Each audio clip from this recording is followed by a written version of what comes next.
Hey guys, Professor Bill, Comic Book University, and M.O.D.O.K. Head Games issue number 2 of 4. They did it again. I swear to God, I don't know how they did it, but they did it again. They made a funny book that somehow worked. I'm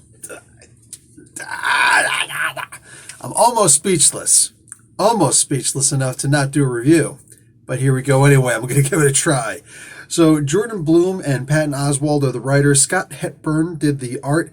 Carlos Lopez did the colors, and VC's Travis Lanham on letters. Cully Hamner did the cover art, and David Nakayama did the variant cover. M.O.D.O.K. was created by Stan Lee and Jack Kirby. Okay. So we start off where we left off, where M.O.D.O.K. is hanging out with Tony Stark in his super top secret lab that everybody knows about, but nobody gets to visit, including Hawkeye. He's like, dude, I always want to be there. You got M.O.D.O.K. there? He's like, his greatest enemy. He ain't his greatest enemy, man. That's the Mandarin. But it's nice to see that his ego refuses to allow him to believe that he can't be the greatest enemy. Now, it's funny that M.O.D.O.K. would show up with Tony Stark because, like, Stark is the guy who's literally standing there with a blowtorch trying to perform an operation on a guy who's partly cybernetic. You know what I'm saying? Partly something else entirely, but mostly organic. So, like, why would you trust an engineer to do something like he's not on this. Stark is simply not on the level of Reed Richards, who has essentially mastered all of the sciences. You know, even Hank Pym has essentially mastered most of the sciences. Freaking Stark is just an engineer, all right, physics guy, all that stuff, but engineer, dude. Anyway, they go to it's God damn it, this comic book makes me laugh and I don't want to laugh for it. They go to a secret auction run by bad guys, especially like the bar with no names, but also tags that, they say, I make $100,000 bid on that. And M.O.D.O.K. can't go as M.O.D.O.K. because, Tony Stark can go as a Hydra agent. He can go as Hydra Bob with mustache. It ain't no big deal. That's pretty much what he does. M.O.D.O.K., however, cannot go as M.O.D.O.K. He's got to disguise himself. And what does he disguise himself as? I was literally thinking it the whole time, and I just thought that was freaking hysterical. I cannot believe he went as freaking Arnim Zola.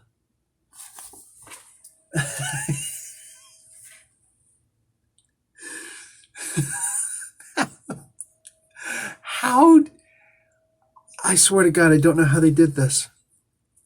Because, like, if you guys watch enough of my reviews, you know I usually don't like the silly comic books. Like, this is kiddie stuff, whatever. I'm just not here for it. Somehow, I swear to God, I'm reading this freaking comic book, and I don't want to laugh, but it's great.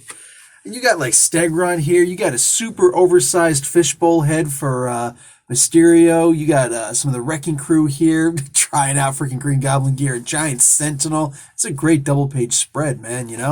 What's that? Is that Sauron up there? Yeah, they got all the dinosaurs.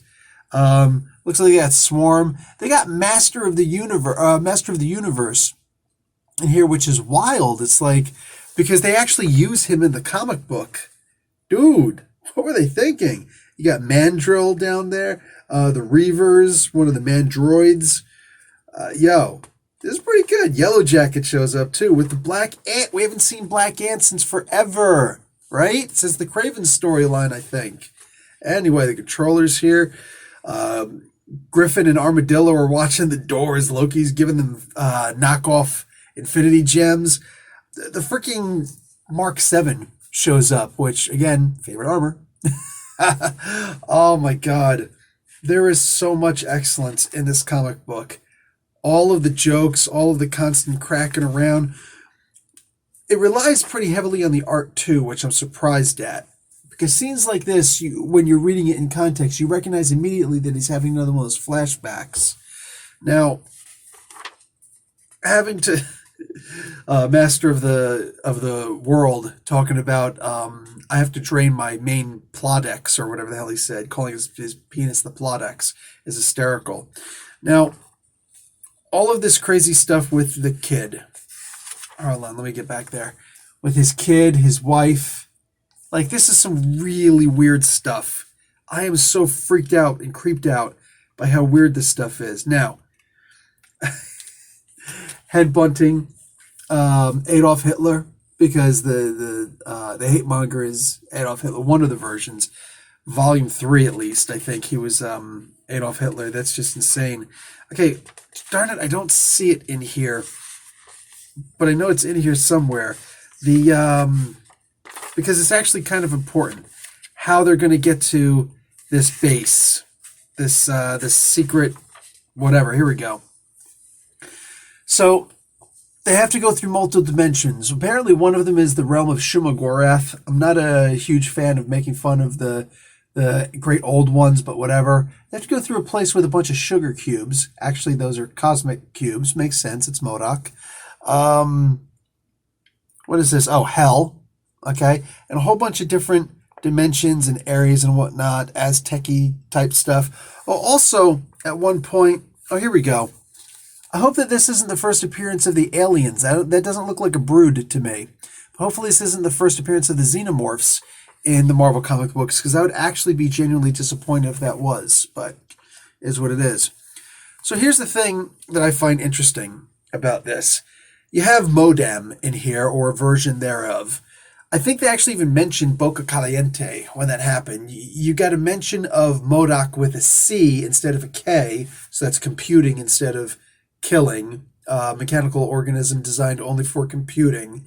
And we met, like, it's such a minor reference, because like the idea of M.O.D.O.K with a C in M.O.D.O.K's first appearance, it's reference that that's how he was first created, but he didn't like the idea of being a glorified bean counter, so instead he became M.O.D.O.K, killing, designed only for killing.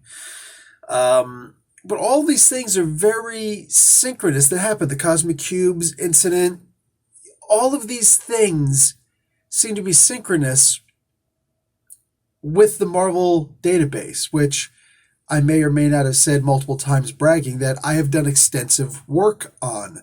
A lot of it I have contributed my time and my energy and my knowledge of the Marvel Universe on there.